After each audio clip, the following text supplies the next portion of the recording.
Assalamualaikum warahmatullahi wabarakatuh. Kami dari kelompok 10 ingin mempresentasikan hasil kerja kelompok kami yang berjudul Uji statistik suatu data sampel dari populasi dan membuat keputusan berdasarkan nilai statistik. 1. Pengertian uji statistik. Uji statistik adalah sebuah uji yang digunakan dalam pengujian hipotesis statistik. Tes hipotesis biasanya ditentukan dalam hal statistik uji dianggap sebagai ringkasan numerik dari kumpulan data menjadi satu nilai yang dapat digunakan untuk melakukan tes hipotesis. 2. Dasar pemilihan uji statistik. Skala pengukuran. 1. Distribusi populasi atau normalitas khusus untuk data rasio interval.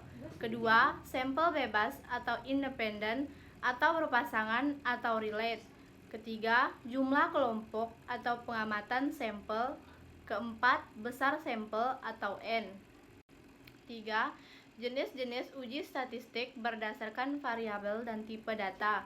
A. Uji Kolmogorov-Smirnov merupakan pengujian normalitas yang banyak dipakai, terutama setelah adanya banyak program statistik yang beredar. Konsep dasar dari uji normalitas Kolmogorov-Smirnov adalah dengan membandingkan distribusi data atau yang akan diuji normalitasnya dengan distribusi normal baku. Tujuan uji Kolmogorov biasanya digunakan untuk memutuskan jika sampel berasal dari populasi dengan distribusi spesifik atau tertentu. Hipotesis pada uji Kolmogorov-Smirnov adalah sebagai berikut. HO sama dengan mengikuti distribusi yang ditetapkan. HA sama dengan data tidak mengikuti distribusi yang ditetapkan. B. Uji T berpasangan menilai apakah mean dan keragaman dari dua kelompok berbeda secara statistik satu sama lain.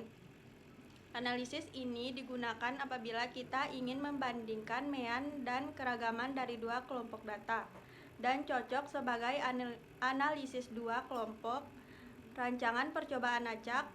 Tujuan T berpasangan dalam kurung Pirate the test biasanya menguji perbedaan antara dua pengamatan. Uji T berpasangan biasa dilakukan pada subjek yang diuji pada situasi sebelum dan sesudah proses, atau subjek yang berpasangan ataupun serupa.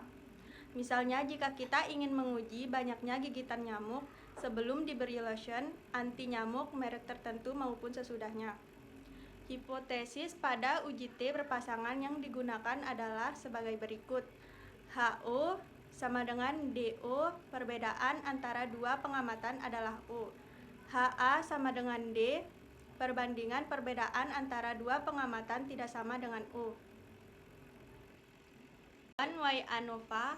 ANOVA merupakan lanjutan dari uji T independen di mana kita memiliki dua kelompok percobaan atau lebih. Tujuan ANOVA biasa digunakan untuk membandingkan mean dari dua kelompok sampel independen bebas. Asumsi yang digunakan adalah subjek diambil secara acak menjadi satu kelompok N. Distribusi mean berdasarkan kelompok normal dengan keragaman yang sama. Ukuran sampel antara masing-masing kelompok sampel tidak harus sama. Tetapi perbedaan ukuran kelompok sampel yang besar dapat mempengaruhi hasil uji perbandingan keragaman. Hipotesis yang digunakan adalah HO sama dengan 1 sama dengan U2 UK mean dari semua kelompok sama. D. Regresi persamaan umumnya adalah Y sama dengan A tambah B, X dengan Y adalah variabel terikat dan X adalah variabel bebas. Koefisien A adalah konstanta dalam kurung intercept yang merupakan titik potong antara garis regresi dengan sumbu Y pada koordinat kartesius. Tujuan analisis regresi linier sederhana dipergunakan untuk mengetahui pengaruh antara satu buah variabel bebas terhadap satu buah variabel terikat. E. Korelasi digunakan untuk menguji hubungan antar variabel. 4. Contoh soal menentukan statistik uji. Berdasarkan data dari BPS, proporsi rumah tangga yang memiliki atau menguasai komputer di Provinsi Yogyakarta pada tahun 2012 adalah 28,63%. Untuk mengetahui apakah proporsi ini naik dalam 3 tahun terakhir, pada tahun 2015 seorang peneliti mensurvei secara acak 240 rumah tangga di provinsi tersebut dan diperoleh bahwa ada 84 rumah tangga yang menguasai komputer. Tentukan statistik uji permasalahan ini dengan menggunakan rumus yang telah disebutkan sebelumnya. Pembahasan karena peneliti tersebut ingin mengetahui apakah ada kenaikan proporsi rumah tangga di Provinsi Yogyakarta yang memiliki atau menguasai komputer dari tahun 2012 sampai 2015. Maka hipotesis 0 dan alternatifnya adalah H0 P sama dengan 0,2863 dan H1 P lebih dari 0,2863. Karena dalam sampel peneliti tersebut diperoleh 84 dari 240 rumah yang menguasai komputer, maka proporsi sampelnya adalah P sama dengan 84 per 240 sama dengan 0,35. Dengan menggunakan P sama dengan 0,2863, P sama dengan 0,35, dan N sama dengan 240. Nilai statistik uji bisa ditentukan sebagai berikut. Berikut adalah cara untuk menentukan nilai tersebut.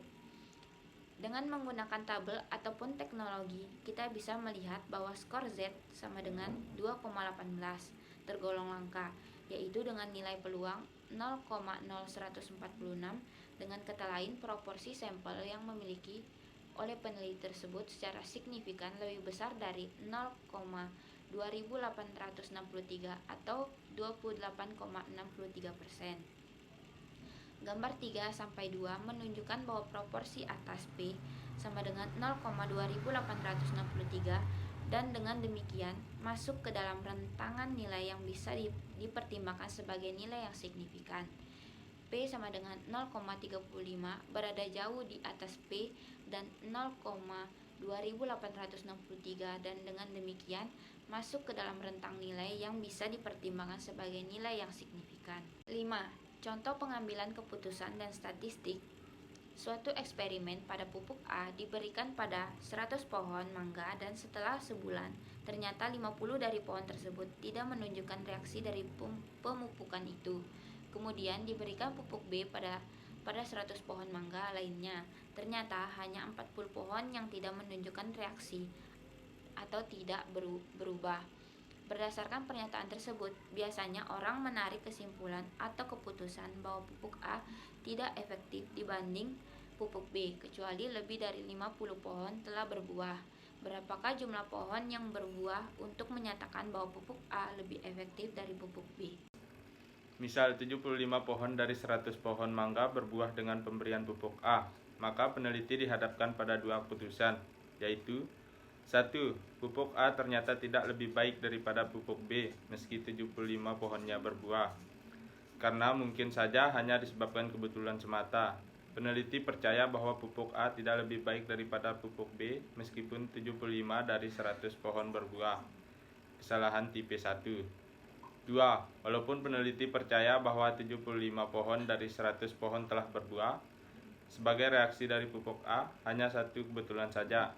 Kiranya peneliti percaya bahwa pupuk A lebih efektif daripada pupuk B. Kesalahan tipe 2. Sekian dari kelompok kami. Wassalamualaikum warahmatullahi wabarakatuh.